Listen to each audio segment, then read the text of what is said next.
Today on Mini Cards, me and Sammy B checked out the Cambridge Card Show. How about you check it out too?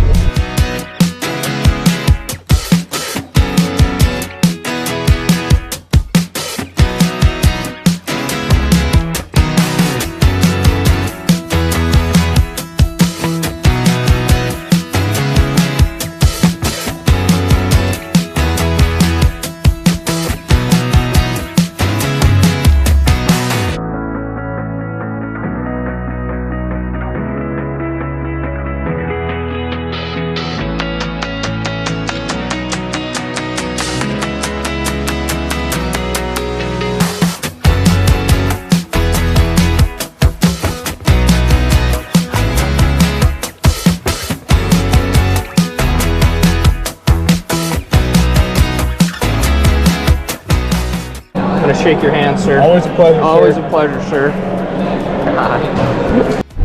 Me and Sam were just finished up at the Cambridge Card Show that was located, I don't remember the name of the primary school, but at the elementary school here in Cambridge, Minnesota. The show is run by Jack Cole and Aaron.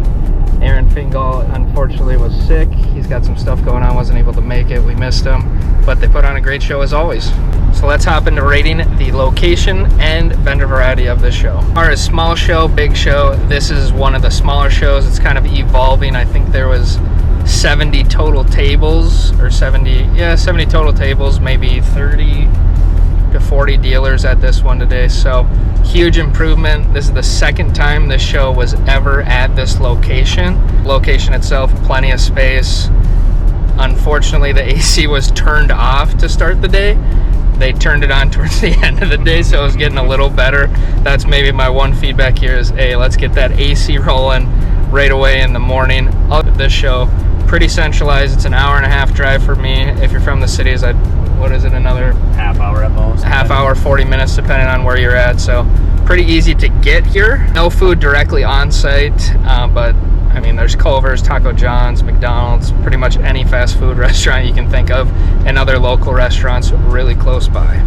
Like I said, plenty of room to work around. It's just right in their basketball gym, so if you can envision like 3 basketball courts side to side worth of space to maneuver, that's what you were looking at. Envision a elementary school parking lot.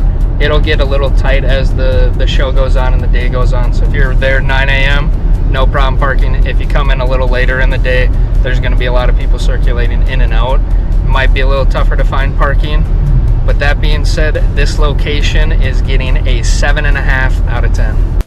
So let's get into vendor variety, and before I start on that, I want to remind you guys, I have been going to the Cambridge show for the last 4 or 5 years. Again, they switched locations, and I love the new location switch up rather than where they were at. But getting into this vendor variety, I've seen a lot of same people, you know, throughout the years. Today, I saw a lot of new faces, plenty of new dealers, lots of variety. There wasn't too much or too little of anything. I thought this show had a perfect balance of sports and TCG. I would say it was maybe 25% TCG and 75% sports, which I think is a really good mix when you're talking about going to a sports card show. Not only was the TCG sports mix great, when you got into the sports mix, there was a ton of vintage and modern. So you were looking at anywhere from the 1960s to some of that early 2000s type of cards that I started collecting when I was a kid, all the way to the modern, you know, Drake Mays, Jane Daniels, whoever you're looking for, was an amazing mix. And as always, saw plenty of familiar faces, which is always awesome.